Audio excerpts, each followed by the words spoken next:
Hello, everyone. Welcome back. Coco and Advo here.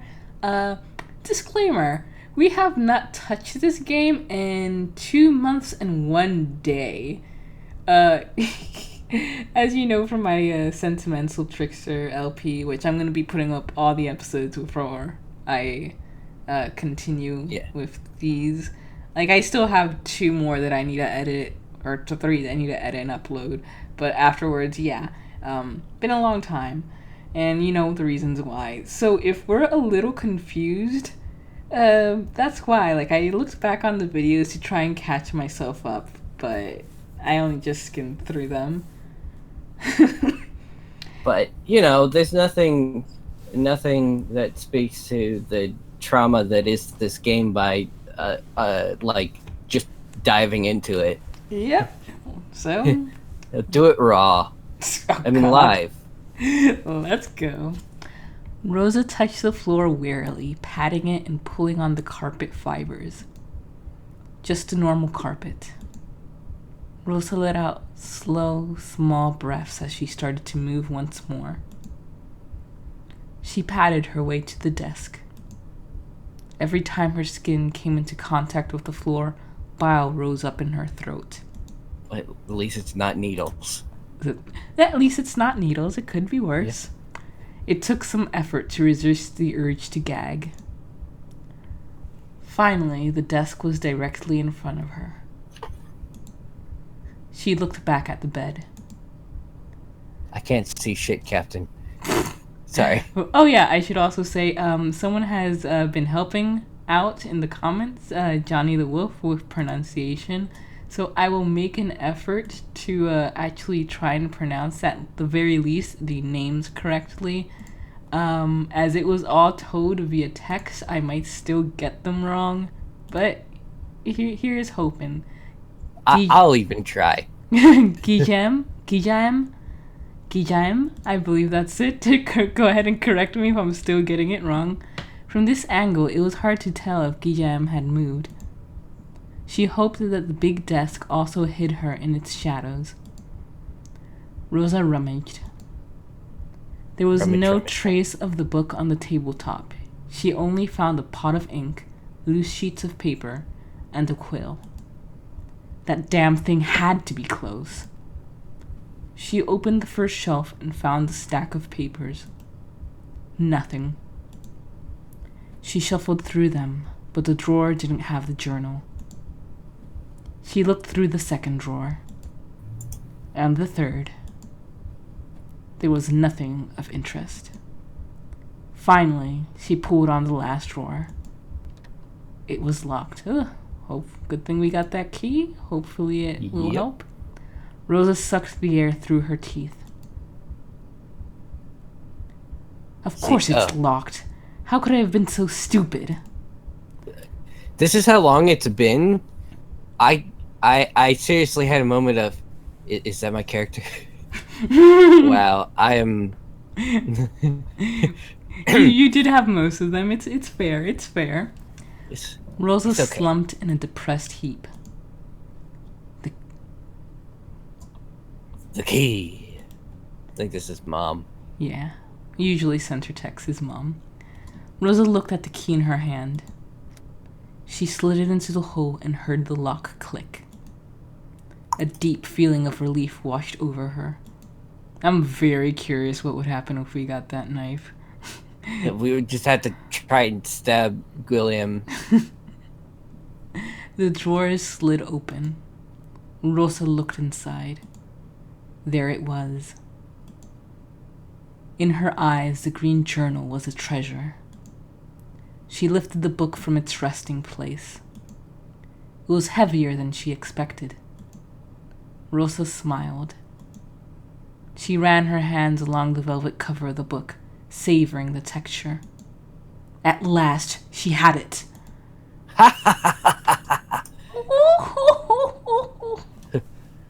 Child. Mother's voice was riddled with anxiety. Something is wrong. I am genuinely getting creeped out. Everything's getting brighter.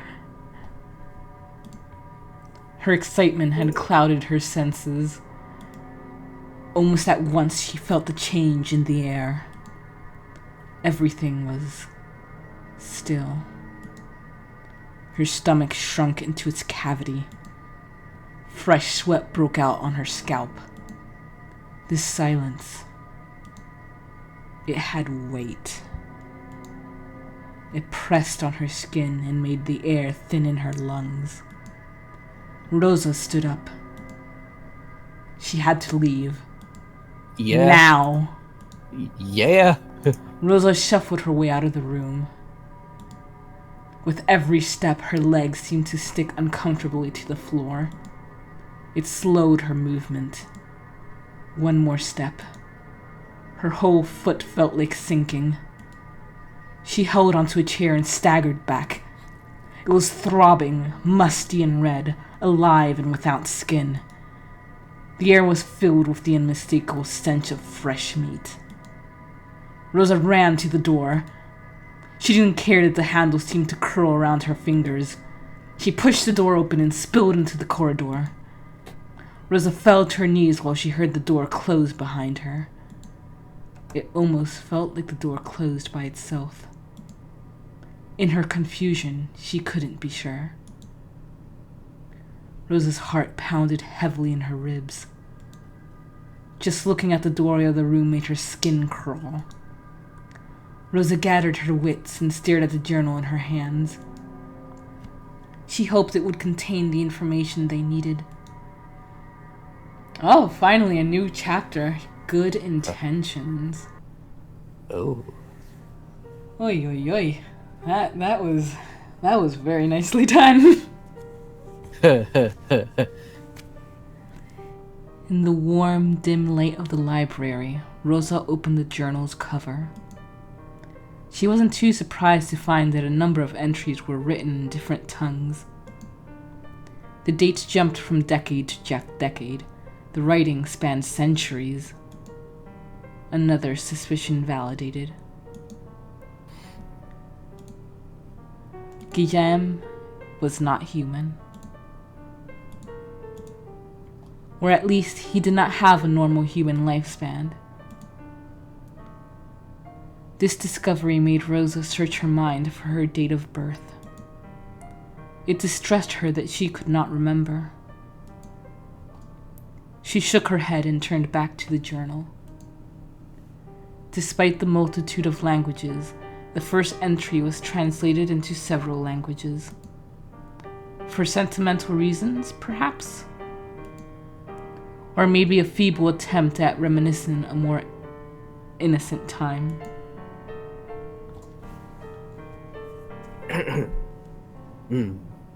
I am learning to write.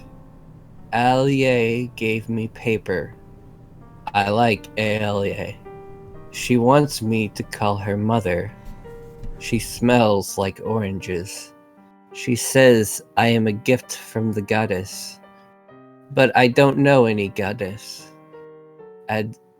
Alia calls me Rai. I guess that is my name now. It is nice to have a name. The other preceding pages were still in a different language. Rosa flipped through the pages until she came upon one she could read. You're cutting out a bit. Ow.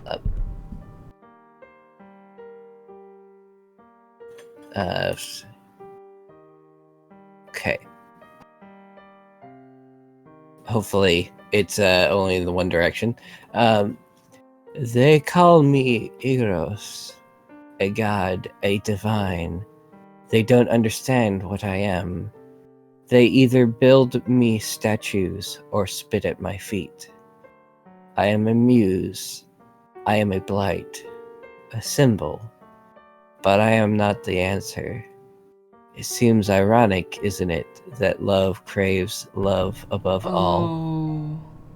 That which I need, that which I am, poisons me to the point that I am sick of its taste. Oh. Well, now we know why the game is called that. Maybe. Well, yes, because did this get discussed previously that Eros is the Greek name for Cupid? They never brought it up. I mean, like, the closest that we've I mean, gotten was when we did discuss the possibility, I think, of him being Cupid, but, like, it was just a brief thought. I wish I remember the story of Cupid and Psyche better, because I am sure that it's relevant. As far as I can remember, well, I don't want to go and say what my poor memory. All I can remember was that once again Venus was getting jealous of her beauty, and so I believe Cupid spirited her away somewhere to keep her safe. Yes. Sounds right.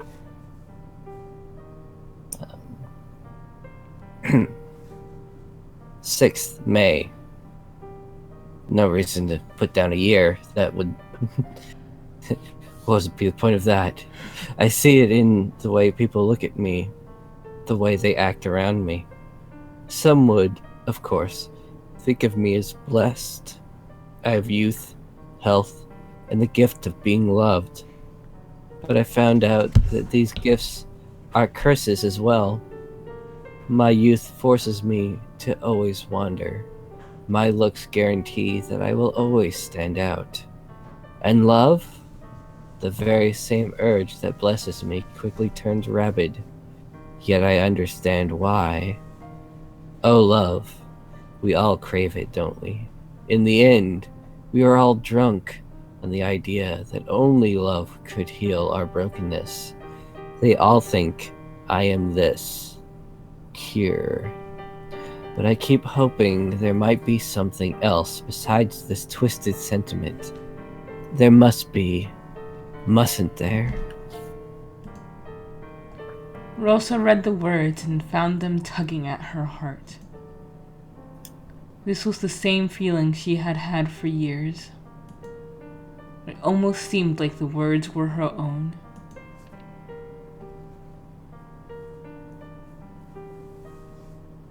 I know I'm not supposed to be writing this. God, forgive me.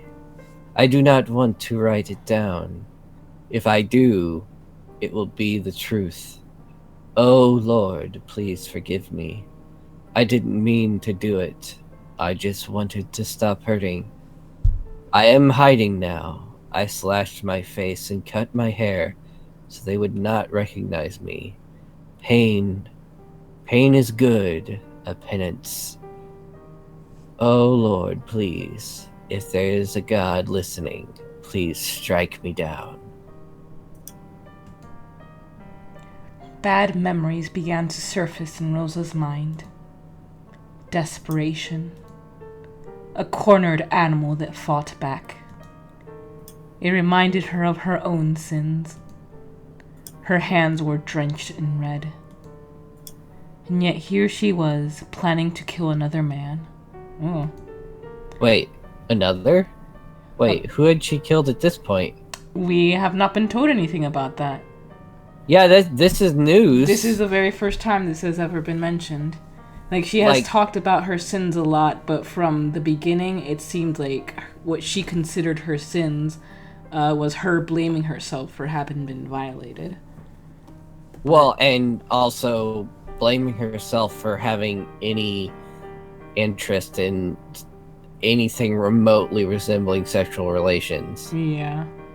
But... like, she blamed herself for liking a boy a bit. Yeah. This had been her goal all along, hadn't it? That same familiar guilt began to stir in her mind. She bit her lip. Rosa skipped some entries. Most of them were garbled, almost incomprehensible. Wait. Just thought of something. What if there is... this is my new hypothesis. that he's Cupid, but like we have very little about her birth, and like she's even just mentioned she couldn't remember her actual date of birth. Mm-hmm. What if she keeps being brought into this world and she is actually Psyche, and that they're destined to continuously like play these Oh, same things over and over again? that would be interesting, but I feel like he would have reacted to her differently than he has so far. Because the only reason she's even a part of his life is because of Catherine. That's But that's a true, very interesting idea. but what if things are different now because of her mom this time? Because because or because mother, this may be the first time that she's had mother type of thing. Like previously it just been normal lives and they just keep intersecting or whatnot, but this time she was like, if it's reincarnation, she was reincarnated with from somebody that was obviously some sort of magical practitioner, and that changed everything. Everything changed when the Fire Nation attacked.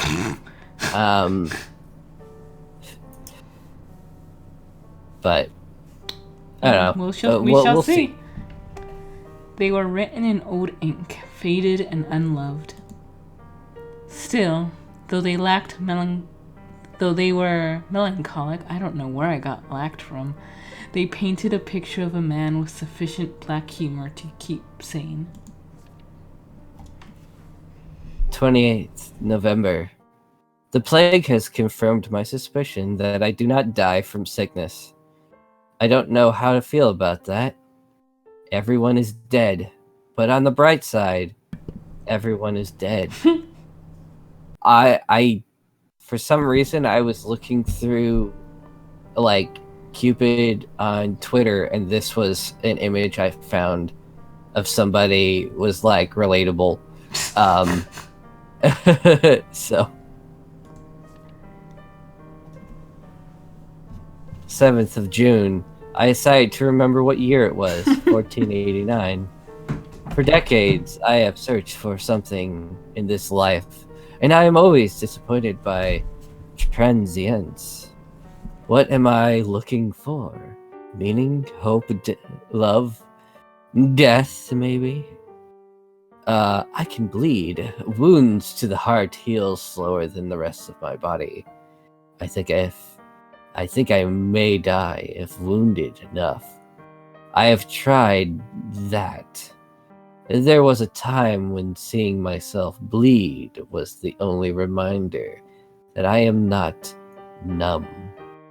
Yet, my body does not form scars, no matter how many times I draw my knife. Like any sign of age or ugliness, they all fade. A wrinkle today, gone the next, as if my body isn't even my own to brand. That is a shame. I want to mar my body so badly that anyone who sees me will flee. But I have tried that too. People are crueler when you are ugly. Why is that? Why do they feel the need to punish you simply because you are detestable? Perhaps because they can, or perhaps because it is easy to be cruel to those which do not belong. I don't belong. It would be nice to disappear one day. There it is. Nah, that was your line. God damn it, I keep doing that.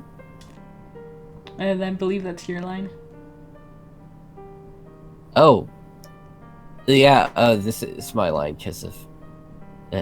there it is. There is confirmation that he can be killed. So he bleeds like everyone else, but heals enough not to die.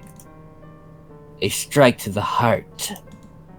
If we find a way to leave this wound open, perhaps he can be exterminated. Rosa continued reading.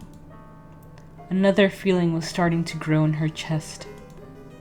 She began to question her cause the more she read through the journal. And I believe we shall leave this entry for next time. Thank you guys for joining us. Thank you. Farewell. Are you sure that this gloomy looking thicket is where we're supposed to go? Absolutely.